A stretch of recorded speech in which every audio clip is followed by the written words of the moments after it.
Hello everyone. It looks like it's gonna snow today, but we have 10 highlights in front of us, so let's jump straight in. The first one is from Anthro-Vision. But while economists and techies might shun the word barter, these exchanges are covered central to how Silicon Valley works. And until policymakers start discussing barter in an explicit manner, it will be difficult to create a tech sector that feels ethical to consumers or to combat political misinformation, or even just get an accurate vision of how the economy works and how to value tech companies. So, uh, as I've mentioned before, this book is about looking at different things, different industries, different situations through the view of anthropology, which is the science of I think there was this saying within the book. It's the science which makes the strange familiar and the familiar strange. So uh, that is to say that what is strange before this science makes it familiar, and what was familiar before it makes it strange. Intriguing thing, and it does the same thing to Silicon Valley over here. It's bringing the concept of barter, and yeah, it's like like the author says, while economists and techies might shun the word barter, that's what happens in these industries. I'm forgetting the exact examples used over here. There was this mention of open source, I think, as in how how open source generates this barter culture. Um, contributing code, and if you're familiar with open source, it's kind of second nature how open source works. But again, from view of anthropology, it's um, it's essentially barter. And but there were many other examples over here which made the point quite well. But again, I'm not able to bring that out right now. So let's move on. This is from cues. Affirmative nodding is the ultimate warmth cue because it signals empathy and triggers empathy. If you nod while listening to someone open up, you will encourage them to open up more and feel more open yourself.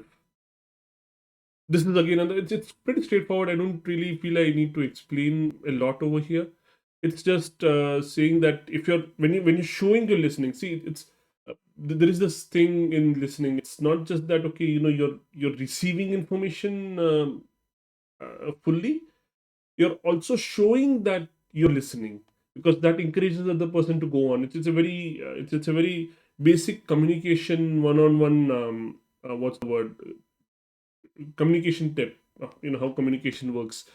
So affirmative nodding, affirmative nodding, that's the kind of, when listening to someone, you would go, yeah, okay, or I mean, however nods work.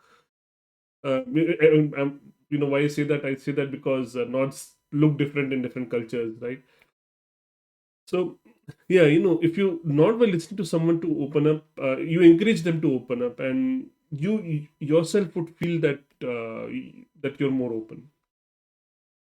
Again, there's not much to talk about over here. It's a very straightforward point. It's a very impactful and intriguing point, but it's a straightforward point. Let's move on. From stolen focus. The more novels you read, the better you were at reading other people's emotions. It was a huge effect. This wasn't just a sign that you were better educated, because reading non-fiction books, by contrast, had no effect on your empathy. This has been coming up in different highlights. I think there was one of the there was a highlight about related to this yesterday, and there was one, I think, few days back. The point again here is fiction, reading fiction, how it improves empathy, and various studies that confirm this effect. Then and like this highlight says, it was a huge effect. It wasn't just a sign that you were better educated, because like this highlight says, reading non-fiction books didn't really affect empathy. It was fiction books, and again, reasons were discussed in highlights yesterday. The highlight yesterday, for example, showed why fiction helps you see from some other person's point of view. And I think we're good for this. Let's move on. Everyday chaos. This appears after a long time. All of this costs money, with the risk that you'll back the wrong standards, or you'll be stuck maintaining an open API that only a few people have built anything with. Okay, I don't remember the context, but I think it's straightforward what it's talking about. Making the wrong decision in the world of technology. and of course how expensive it can be. This I think the example there was this example of HD DVD versus Blu-ray. Blu-ray won, but everything, all the companies that standardized on HD DVD, it didn't work out for them. And yeah, it's that's what a highlight says. But again, of course there is more to the context over here. I just can't recall this. Let's move on. 4,000 weeks. We push ourselves harder to get rid of anxiety, but the result is actually more anxiety, because the faster we go, the clearer it becomes that we'll never succeed in getting ourselves or the rest of the world to move as fast as we feel is necessary. Meanwhile, we suffer the other effects of moving too fast: poor work output, a worse diet, damaged relationships. Yet the only thing that feels feasible as a way of managing all this additional anxiety is to move faster still. You know you must stop accelerating, yet it also feels as though you can't. So I'm sure that a lot of us can relate to this. It's in our routine work, you just feel that you can't go fast enough. How much of a fast you accomplish things, it could have been faster, and there is no end to that. We could have something done instantly, and that also could be too slow at some level of scale. Uh, all valid explanations, all valid points can be made to support that, but the fact is that this anxiety, this loop of anxiety never ends. And like the author says, we still suffer the effects of moving too fast, poor work output because the quality is the quality is sacrificed, worse diet, damaged relationships, everything. So again, I think it's pretty much covered within the highlights. There's not much to talk about over here. So let's move on. Chief inspiration officer. But if we don't believe in ourselves, who will? If you allow your inner critic to steer the ship, you'll always be waiting for the world to validate and appreciate you. Inner strength must come from within. We have to redirect our inner critic and turn it into a fierce advocate for ourselves. Hmm. So this book is about being a leader on the team, being kind of. The book makes a point that you're not there just to manage a team. You're also there to inspire the team to move ahead. And there are many facets that's covered in the book. It's all very quick. It's a very small book. It's not very. I think couple of days at best to read this. If you're reading this, at a stretch. Yeah. And I think again, this highlight is very straightforward. If you allow your inner critic to you steer the ship. You'll always be waiting for the world to validate you, and this kind of relates to the other ideas presented in Poke the Box. Just start. Don't keep waiting. And procrastination. We're waiting for that idea of perfectionism that, of course, never comes. It's an idealized state. It never happens. So, very similar concept over here. If you're allowing your inner critic to steer the ship, you'll just be waiting for the world to validate you, because you're not going to provide that self validation. And that is what must come from within. Inner strength, it must come from within. That's the point of this highlight. So, let's move on. Extreme ownership. They were so close to the bonus plan, so emotional and passionate about it, that they didn't recognize the vast complexity of it. They didn't see their own fatal fault in the confusing and elaborate scheme they had created, one that no one in the team understood. This is again, we discussed about simplicity yesterday. This is somewhat related to this. And the idea of simplicity. We can make something so complicated because we are so attached to it. We get lost in the flow. We end up creating this whole elaborate structure that makes complete sense in our mind. But if you can't communicate that to your team, they're not going to understand that. That's going to be confusing to them, and that will become the fatal fault of that team, that they couldn't understand the structure that you had in mind. Which is why simplicity always wins. It's much harder. You have to get rid of that. You have to suppress that desire to be, um, that desire of emotional and of being emotional and being passionate about something. You're going to suppress that, and you're going to look at it rationally. Okay, does this make sense? Does the structure make sense? I'm sure I can do it, but can the team do it? And if the team can't do it, what good is any of it? That structure is not going to realize. You have to communicate it very very well, which is probably going to take time, which at times sometimes at time that you don't have.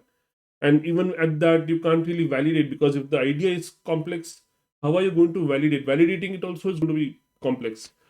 Whereas if you keep a simple idea, yes, you can communicate it easily, you can validate it easily, and you can be sure that the team understands it. And of course, it's not the authors are not saying that you can't have complicated ideas, and they might make that point. Of course, they're talking about military operations and everything. They get incredibly complicated. But the keys, and that's what falls on the leaders, breaking it down so that the team understands. So let's move on. The infinite game, where a finite-minded player makes products they think they can sell to people. The infinite-minded player makes products that people want to buy. The former is primarily focused on how the sale of those products benefit the company. The latter is primarily focused on how the products benefit those who buy them. Again, very fairly straightforward. I don't feel that there's a lot of context required to explain this. It's just making a point that what's your intention behind the products. If if they think that they're great salesmen and they can sell anything, that just makes them the finite minded player, because you've essentially tricked someone into buying something once and they probably won't buy it again. But again, the mark of a true great salesman is to create that desire in the people, to make them see a problem that they didn't know existed. Or maybe they knew that they existed, but it surfaced them, by providing a solution that can fix whatever problem they are facing. And that's a true salesman. Finding out people's problems and framing the solution in such a way that the people want to buy it, and that's the mark of an infinite minded player. So let's move on. The power of your subconscious mind and other works. Okay, it's kind of a collection of works. According to your faith is it done unto you. If you plant certain types of seeds in the ground, you have faith they will grow after their kind. This is the way of seeds and trusting the laws of growth and agriculture. You know that the seeds will come forth after their kind. The point here is, I I don't know if I ever finished this book, but again, I think this is again straightforward to understand. The point here is that you are going to reap the benefits of what you have sown. You can't, you can't plant certain types of, like, you can't plant apple seeds and expect an orange tree to grow, right? So uh, I think that's the point. It's just that, um, it's drawing a parallel to our minds, that whatever thoughts you plant in your mind, that's what's going to happen. If you're going to plant negative thoughts, negative consequences, and you're just going to look for negative or the worst things in people, that is what you're going to grow, that is what you're going to find. That's the point it makes. So let's move on. Supplemental highlight. Okay, indistractable. Most people don't want to acknowledge the uncomfortable truth that distraction is always an unhealthy escape from reality.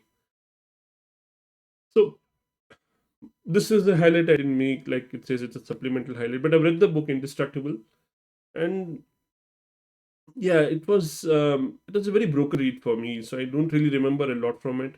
And of course, this kind of the whole idea of indistractable, or focusing attention, it kind of got superseded with the ideas from student focus subsequently for me.